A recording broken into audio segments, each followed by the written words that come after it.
আমাজনের গভীর জঙ্গলে ফুটন্ত পানির নদীর অস্তিত্ব অতীতের গল্প হিসেবে প্রচলিত ছিল, কিন্তু ভয়ঙ্কর সেই নদী জঙ্গলের মধ্যখানে আবিষ্কার হয়েছে। এই নদীর পানি এতই গরম যে নিমেষেই এটি যে কাউকে সেদ্ধ করে ফেলতে পারে।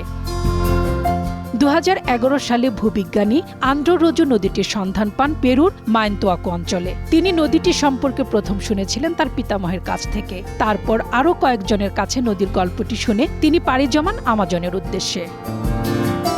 আমাজনের গভীরে রোজো দেখা পেলেন আশ্চর্য নদীর। 4 মাইল লম্বা এই নদী থেকে ধোঁয়া উঠছে, যেমন ফুটন্ত পানি থেকে ওঠে, আর নদীর পানিতে পড়ে রয়েছে নানা রকম পশু পাখির মৃতদেহ।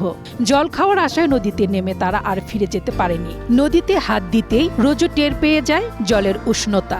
একবার পড়লে মুহূর্তেই গোটা মানুষও সেদ্ধ হয়ে যাবে এই ফুটন্ত পানিতে। মায়ান্তুয়াসু নামের নদীটির দৈর্ঘ্য 6 কিলোমিটার, গভীরতা কম বেশি 20 ফুট। নদীটির পানির তাপমাত্রা 270 ডিগ্রি ফারেনহাইট বা 100 ডিগ্রি সেলসিয়াস। আন্দ্রে জানান, নদীর কাছাকাছি এলাকায় যথেষ্ট গাছ কাটা হচ্ছে। চাষের জন্য জমি তৈরি করছে উপজাতিরা, ফলে বিলুপ্তির পথে মায়ান্তুয়াসু। বিশ্বের বিস্ময় ওই ফুটন্ত নদীকে বাঁচাতে উদ্যোগ নেয়ার দাবি জানান আন্দ্রে রোজো।